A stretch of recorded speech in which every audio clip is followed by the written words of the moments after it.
Dust of Time. Dust of Time.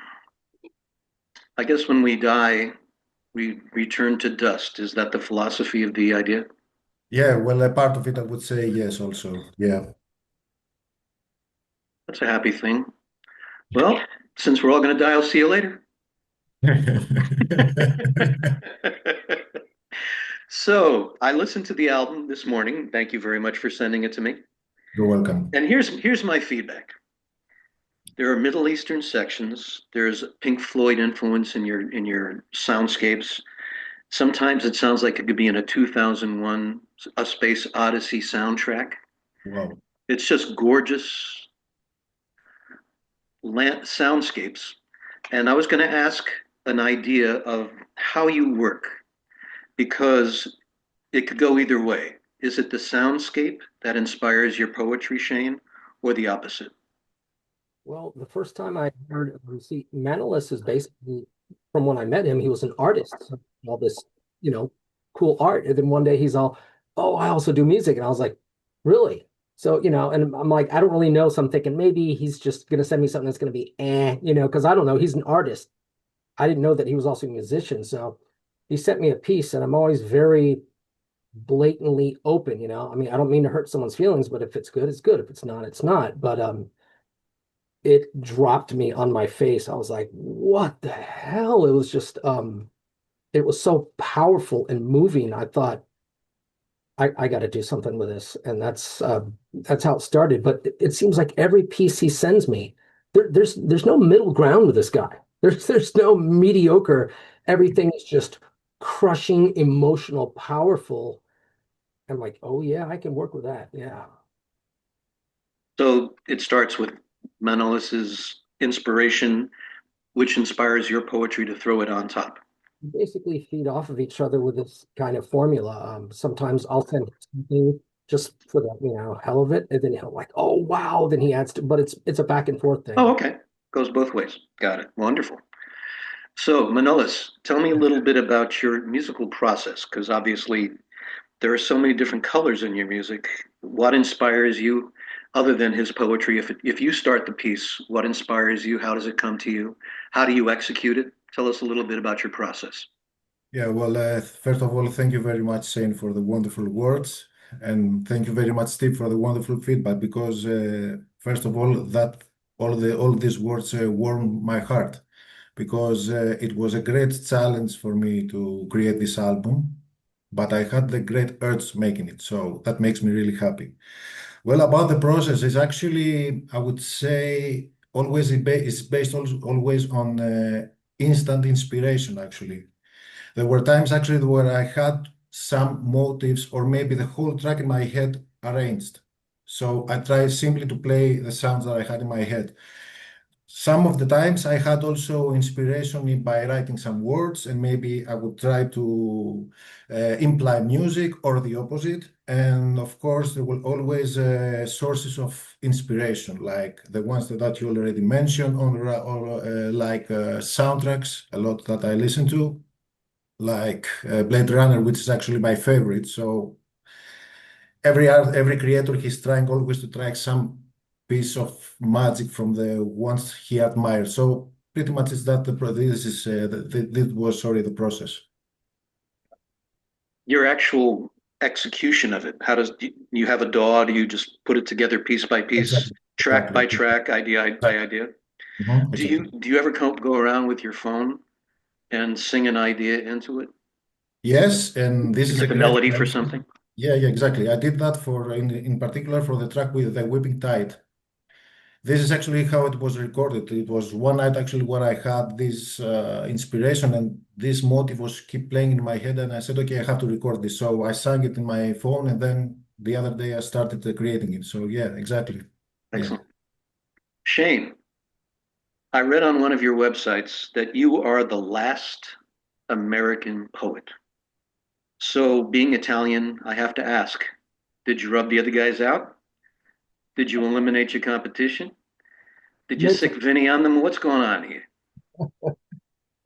It's weird because that's something my wife who passed away, she would say that to me, and it was just very strange. I didn't really even basically remember that until after she passed. I'm like, did she actually say that? And yeah, she used to say, "You're the last American poet." And I was like, why would you say that? And she said, I've heard other people, but no one quite delivers the message the way you do, and you're the last.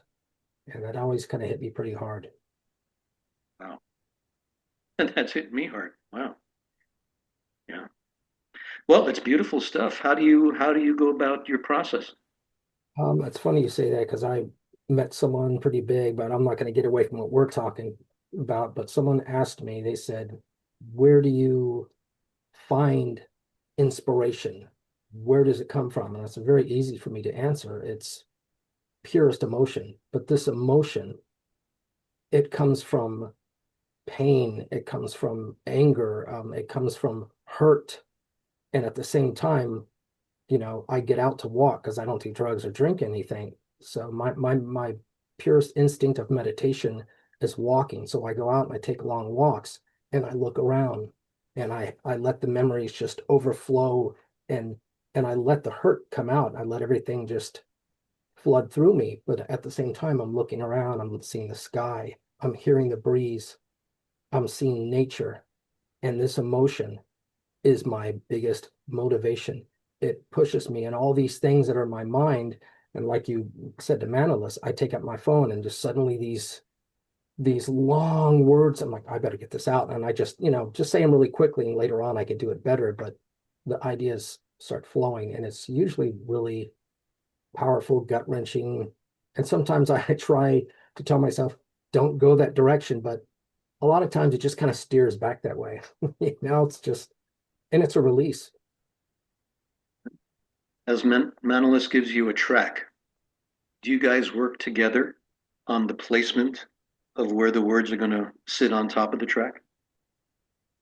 Well, basically, it's something that I'm trying always to take care of it. But when I make something, I always send it to Shane, and he says if he likes it or not, and maybe he will add an idea, etc.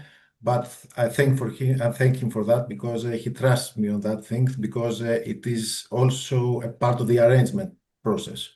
So actually, all of the tracks of the first album actually were actually made like this. Like maybe I would give him to listen to a demo to a music, and then in that case, because it was actually a concept, a loose concept about my father's death, and we actually try to connect it also with the personal losses of Shane. So 90% of the words were written by me in that case, except the Weeping Tide, which is actually a Saint's track. So we have also the perspective of Saint about loss.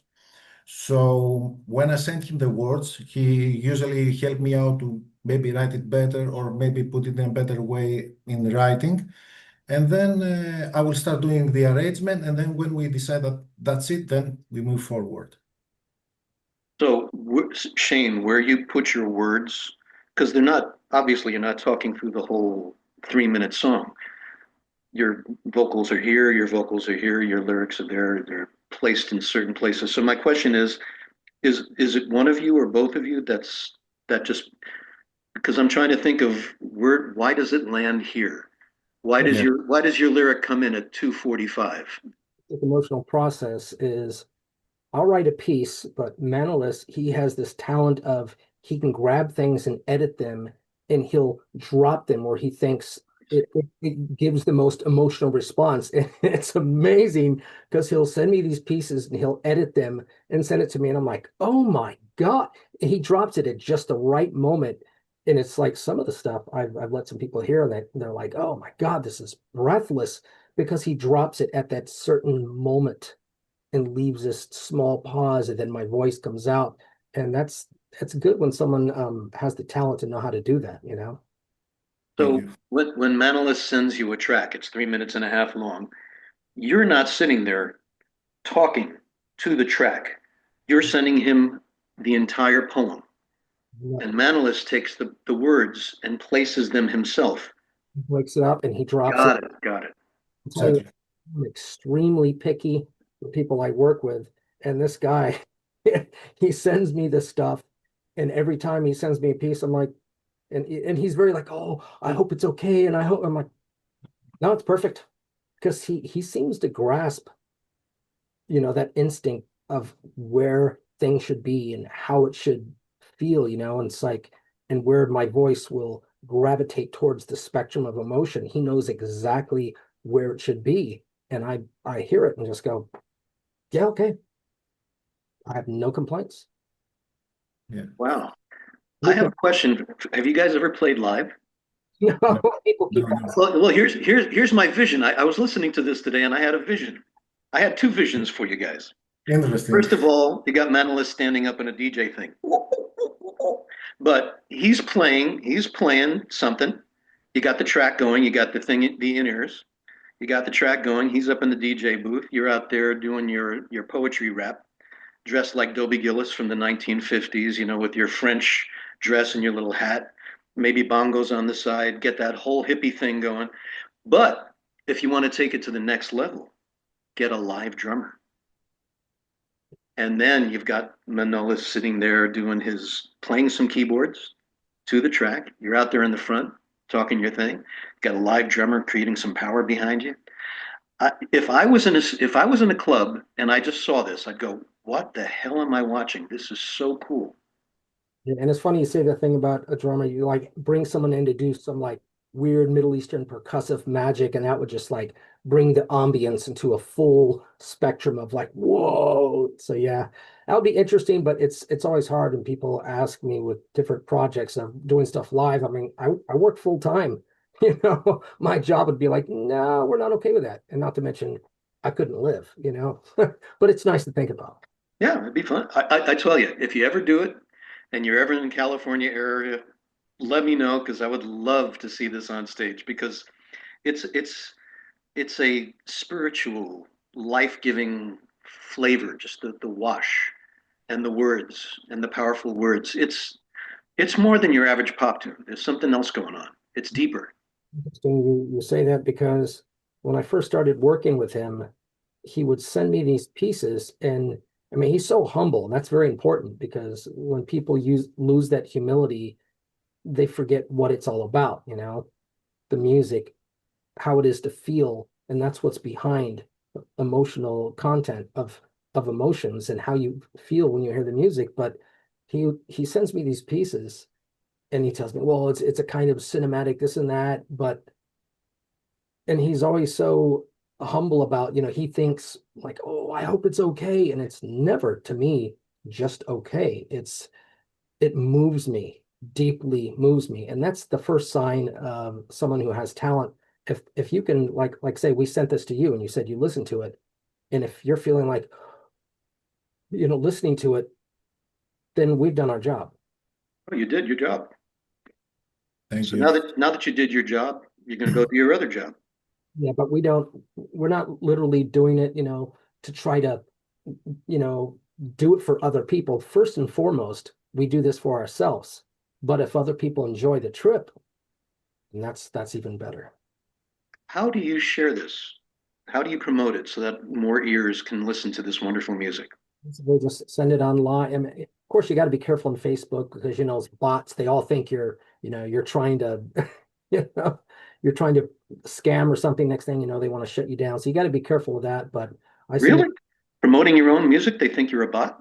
like, what, I can't promote my own music without you thinking I'm, and that happens to a lot of my friends. I have a friend of mine from the band Astral Magic. He got shut down at least 3 or 4 times because they think he's spamming people. It's like, no, we're not spamming. We're sharing the music because how else are we gonna?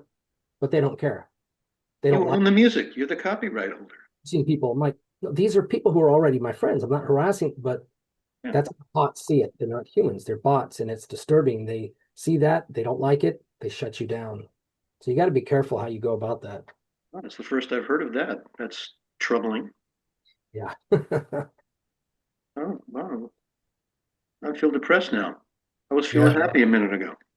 yeah. The thing is, actually, there's a problem with the algorithm system that nowadays how it works actually with the social media. So yeah, that has never happened to me, but I have heard that. So to answer also to your question is that, like Shane said, that We at the moment we promote it via Befalling Silence Productions. We are very thankful to Joseph for that because he did an excellent job, especially with the CDR, because he also made 25 limited copies of CDR, and I found it really, really amazing because I'm a very romantic type listener. I like to have the physical format on my hands because it's, as you know, something different, and digital, of course. And also, we are planning to create our own Bandcamp page and the YouTube very soon. That we're gonna do it very soon. Gotcha. Um, please forgive me. I didn't hear the name of the person that's helping you with promotion. You mentioned someone. Yes, Joseph. His Joseph name who? is Joseph. Yes, Joseph. Joseph, what's his last name? Oh, Sandy, you remember his last name? I'm sorry. Yeah, that's okay. Don't just send it to me. So I would just like to know who's helping you guys out. Sure, Okay, okay, okay. no problem. Okay, so we're done. Thank you guys so much. You guys rock.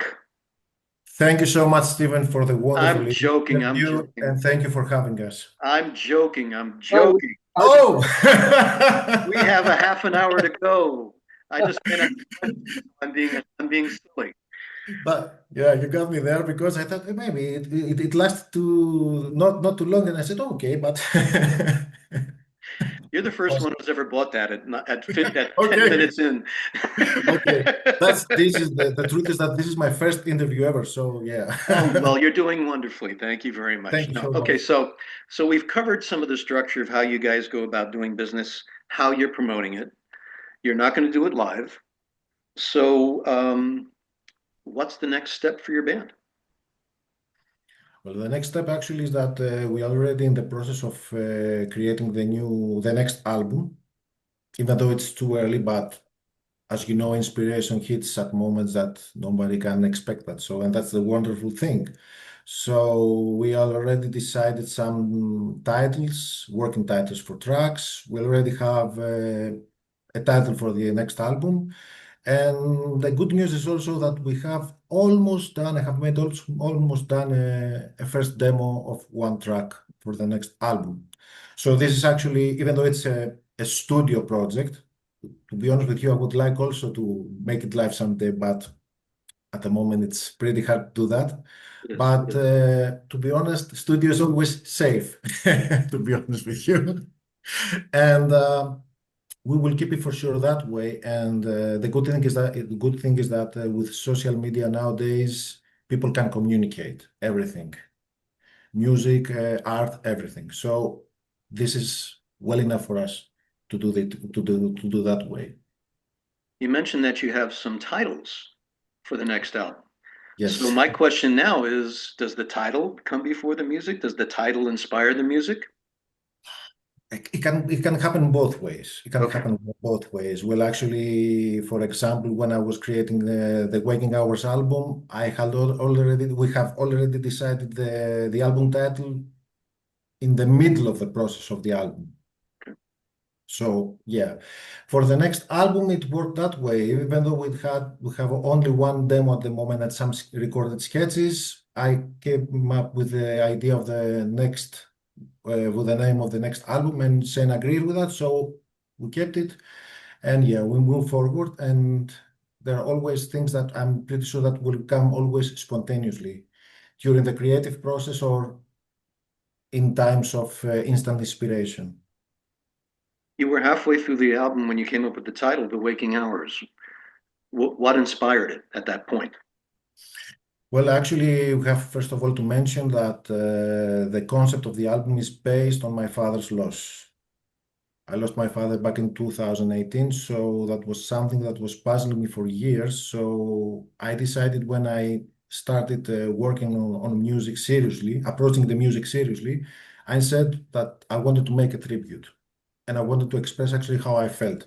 And actually, I wanted to tell my story. So when we talked with Shane, Shane agreed, and I thank him for that once again. And we started doing some introspective discussions about those themes. And the album is going like flashback scenes from the moments that I had with my father. There are also words written which were actually words that my father said. And Also, the track "The Weeping Tide," which is actually a conceptual interlude inside the whole album, which is actually Saint's wonderful words about loss. So this is actually pretty much the concept of the album. You're mentioning that you have some words that were tribute to your lost father. Very Yes, sorry to hear that. Rest in peace. thank you. Where did Shane intertwine with your vision? Well, actually, is that because Saint unfortunately experienced also personal losses, like his own father, mother, and wife. So we decided that this is the point where we can actually bridge. We can build a bridge, a creative bridge. And the other thing is that I think that Shane will agree with that, that at the end it worked very therapeutic for both ways, because we managed to express our emotions, I would say, in a pretty intensive way. And that makes me really happy because that was the way I wanted to do. We wanted to do it, and since then, I think this is actually the starting point that from now on we're gonna work like this. That we are always, first of all, sharing emotions, sharing thoughts and ideas, and then comes the rest, the music, etc. For such a period of loss, I didn't come away from your album perceiving that. I felt Okay. happy. I felt uplifted. I felt peaceful. With, Maybe you were purging the pain into beauty. correct. Yes, It's a very indeed. beautiful album. It's not a, I don't Thank feel you. the anger. Maybe it's more the pain and the sorrow. I'm not feeling anger behind the loss. Thank you very much for saying this because this is actually one of the purposes of the album. That the album is actually a closure and the opening of a new chapter. It's like we mentioned in the track "Forest in Flame." Death is not the end. Mhm. What do you think happens after death? Well, that's a great question too. I think and I feel that beyond the veils of this reality, of this life that we are here right now, I feel that there is something. I don't know what it is exactly. But the truth is that sometimes, for example, I have felt the presence of my father, for example. So I assume that maybe it's energy. Maybe it's that what they call the soul, that the soul goes to another field where actually we cannot exactly perceive it with our own senses.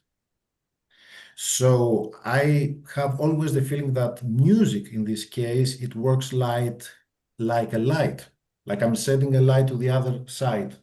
Like I say to my father, this is for you, I am here, for example, something like that. This is actually my thoughts, the way I feel it. So to answer to your question, I think there is something that we cannot perceive it with our own senses. There is another field. Do you think that there's something inside all of us from our parents, if we're lucky enough to have them that love us, hopefully? Yeah, Hopefully not if they're horrible people and hurt us. We don't want to carry that as much as possible. But if they are good parents and they loved us, I'm wondering if they never leave us. I mean, they're inside our DNA. And exactly. sometimes we hear and feel things I mean, my father passed and I do feel something. I can't put my finger on it. I can't express it in poetry as Shane probably could, but I feel something. I guess it depends on your ability to in tune into the universe to make it more clarified for yourself. But I think we all feel something from our parents, even in their loss. Exactly. And I think there is a great connection with something that is called memory, and it's one of the key elements of the album, the memory. The memory keeps everything alive. The memory is the carrier that holds the presence, which is not physical at the moment as a presence here in the physical world, but it still is here in a way. So yeah, this is actually the way I feel it, the way we feel it actually, the way we feel it. Shane, during the pause between albums, are you just continually being inspired and writing lyrics that may or may not fit into the next album, but you just inspired and keep the energy flowing in your writing?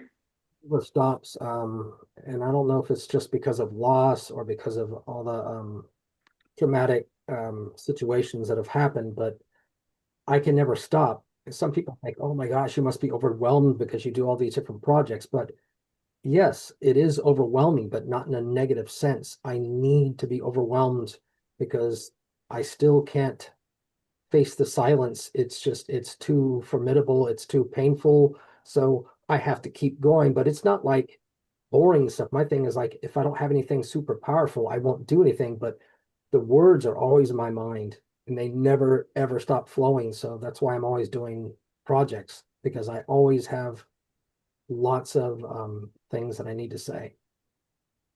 It's interesting. The Middle Eastern cultures say, meditate, find your silence. It's interesting that we were talking about the weeping tide because when I wrote the piece, everything comes back to the ocean. Um, Hmm. my father took his life in February 14th, 1993.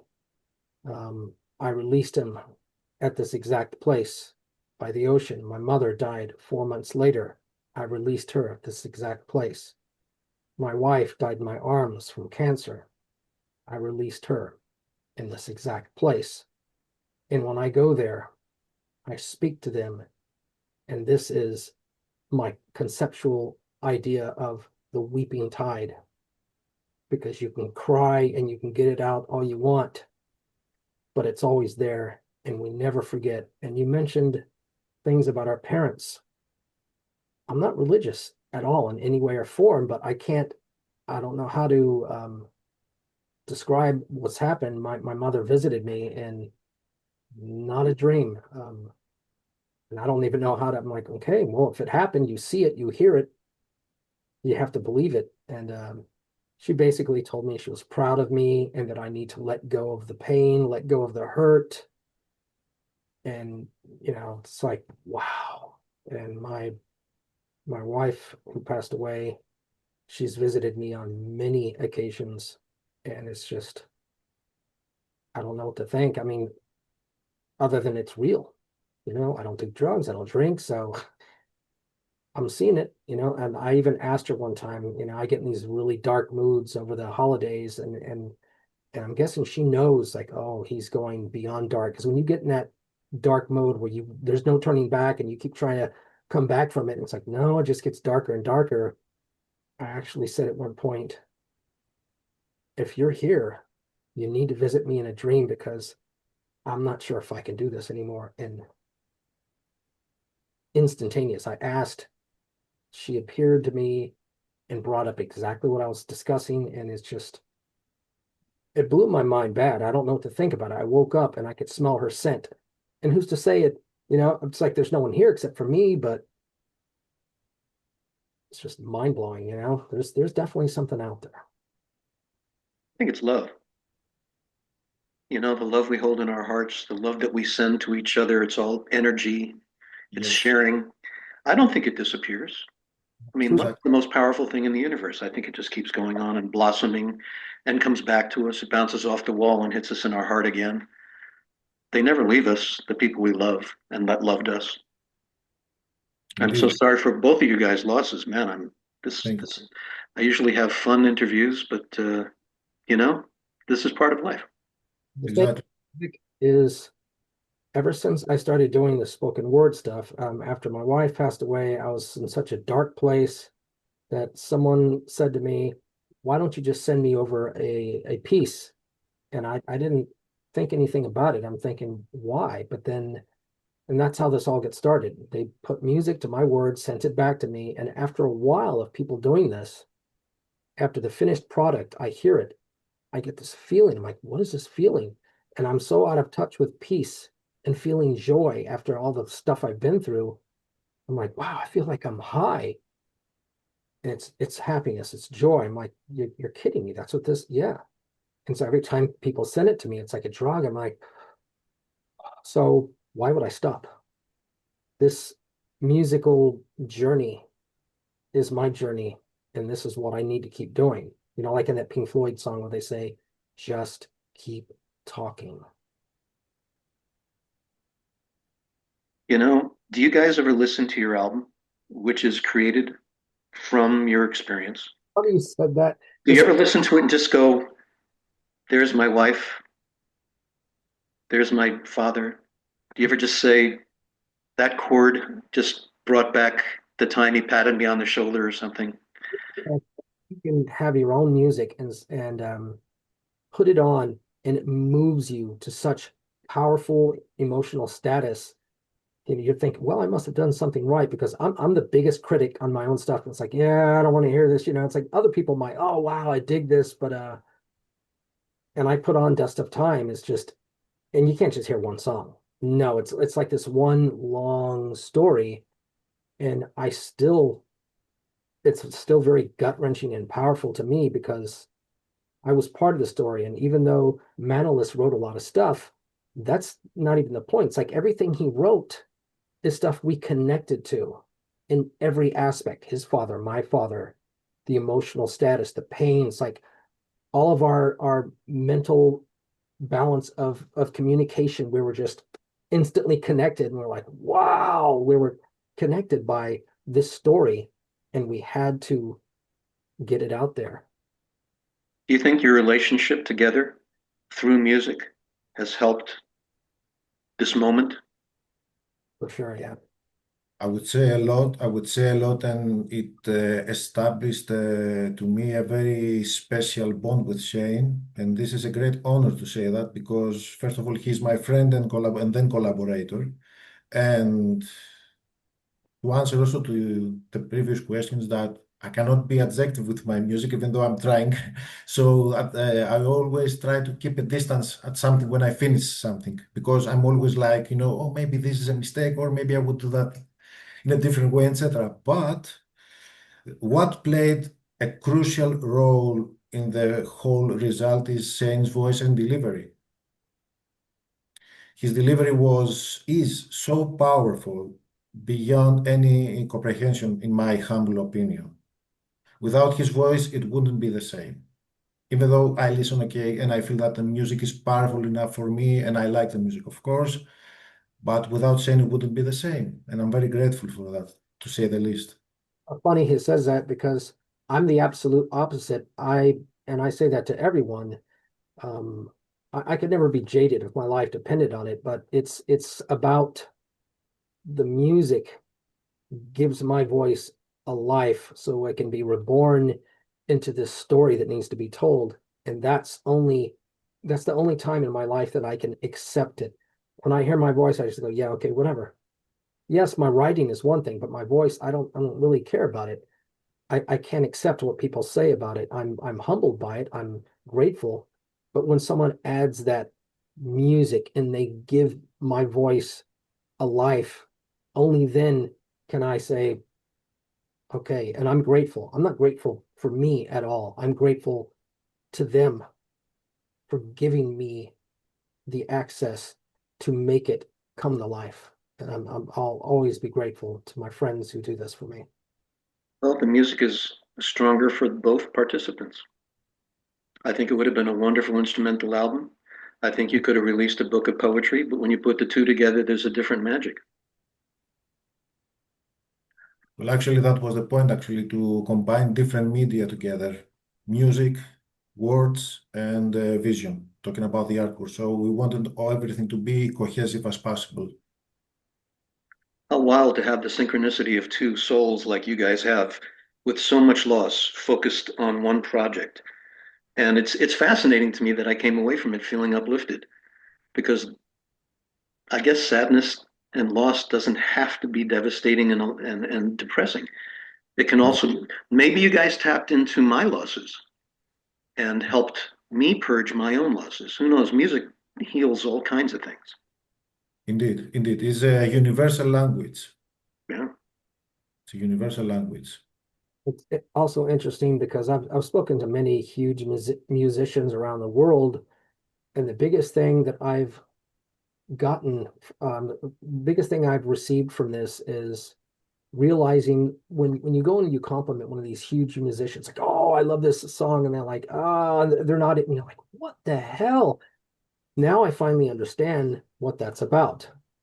They write a piece and they get it out there, but your music that you're making, whoever you are, it's going to mean something different to each person. And they might hear that one song, oh, the Dust of Time album, and it could be 20 years later, and it doesn't matter. It struck a chord inside them mentally, physically, within their soul, within their heart. And it's like the same thing with me. I hear certain things from Deep Purple, and I've actually spoken to Ian Gillan. I'm like, oh my God, this one song. He's like, oh, it's all right. I'm like, are you insane? It's like that. But I understand it now. There's certain things people might like that I do, and how could you not be grateful and deeply humbled? But now I understand that. There's some things you just want to, yeah, okay, next. I just want, yeah, next. But there's other pieces that you look back on from time to time and go, yeah, that was pretty powerful. Wow. I And think, like you're saying, that there's a lot of time that goes by, and then maybe someone likes a song later. I think we have to be in a certain place in our souls to feel the feeling of that creation. We just weren't lined up with that emotional expression. And eventually, like you go, oh my God, how did I listen to this 20 years ago and not like this? exactly, yeah. Exactly, yes. Yeah, Ah, music. We're so lucky to be doing it. You know, a lot of people indeed, carry this pain without a way to turn it into beauty. And we're very lucky to be able to do that. indeed, indeed. The thing is that the creative process has offered me things that I never expected. There were great surprises during the creative process and also some wonderful accidents during the mixing and the arrangement of the album because when I was making a track, I was saying, okay, this part sounds really cool, but suddenly I was doing something by mistake and I listened again. I said, wow, what is this? I never expect that. So I always got small rewards each time when I was creating the album until we reached the final result. And that warms my heart a lot because it's really, really important to us, really important. Important to any creative artist to get their Yeah, expression out. I indeed. don't care what kind of expression you're doing. If you're dancing, painting, I don't care. Exactly. All of us who create are very lucky to get that out. Indeed. I hate to say this, gentlemen, but this time I'm not joking, believe it or not. We are approach the end of our time. So Okay. before we go, I'd like to ask, where would you like to send people to get a copy of this? Well, there is always available the album in Befalling Silence Production, Bandcamp page, and is available in digital format. And at the moment, there are some copies left of the physical release also in a very wonderful crafted CDR from Joseph himself. Wonderful. Gentlemen, I've I feel humbled to hear your stories of life and how you turned it into music and how much it moved me this morning. I will listen to it again, of course. So I wish you nothing but the best. The next release, please, let's do this again. I'd love to. For sure, we would love to too. I would love it too. It was a great pleasure spending time with you, gentlemen. And we will see you next time.